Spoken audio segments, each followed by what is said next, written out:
Well, two mass shootings, 16 years apart, both at schools, one in Connecticut and one in Dunblane, Scotland. And they have some similarities, but also the reaction is likely to be different.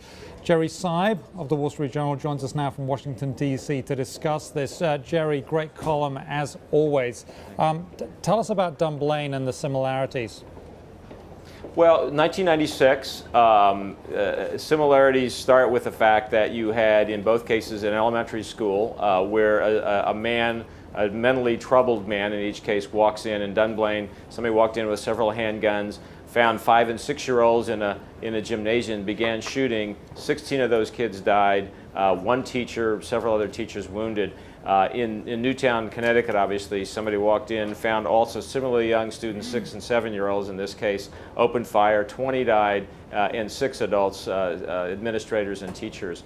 So the shock was similar in both countries. You had, the same scenes of parents rushing to the school, trying to figure out what happened to their children. A nation that went into sort of shock and disbelief. 2 days later, the national leader, the Prime Minister of the United Kingdom in that case, and in this case, the President of the United States, shows up to try to help heal some of the wounds. And so I think the events themselves are eerily similar in their specifics. Now, the events are, but the reaction in Britain to gun control was what some Americans might say is extreme. Remind us what happened. Well, what happened in the case of the UK was that the tragedy at Dunblane started a movement, and I don't think anybody could have predicted this at the time of the tragedy, in which petition drives began. And ultimately, there were 2 large petition drives, one run by the Daily Mail newspaper, another organized by families and friends of the victims. Those 2 drives produced 1 million petition signatures asking for more controls on handguns, and specifically it's handguns in the case of the UK because those were the weapons used at Dunblane. And what that produced was a movement that began first with a conservative government and then picked up later by the succeeding Labour Party government. And within a year and a half, the Parliament in Britain had passed very wide-ranging gun control legislation that essentially outlawed handguns in the United Kingdom.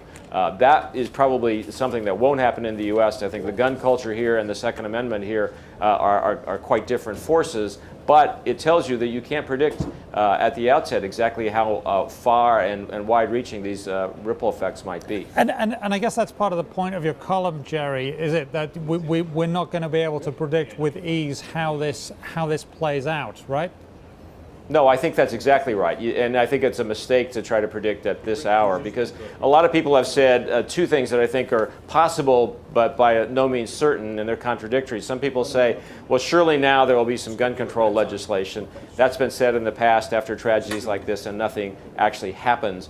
Other people have said essentially, well, in the past when these things happen, the memory fades fairly quickly. People talk about doing something, nothing ever happens. Support for gun control actually goes up, and that's true in past circumstances. I don't think it's safe to predict at this point whether either of those predictions is correct. One of the things I said in the column is I think one of the more sensible ideas that's emerged in the last couple of days came from Joe Lieberman, the retiring senator from Connecticut, obviously the site of this tragedy, who said, let's have a national commission on gun violence. Let's have a national inquiry and figure out what it is we want to do and not let the memory fade, but also to have a kind of a broad-based conversation, not just looking at gun control legislation, but at violence in entertainment, in the entertainment culture, and how do we handle mental health problems in this country in cases like this. So if that happens, we're in for a longer but sort of less pitched national conversation. And hopefully a bit deeper than just sound bites. That sounds interesting. Exactly.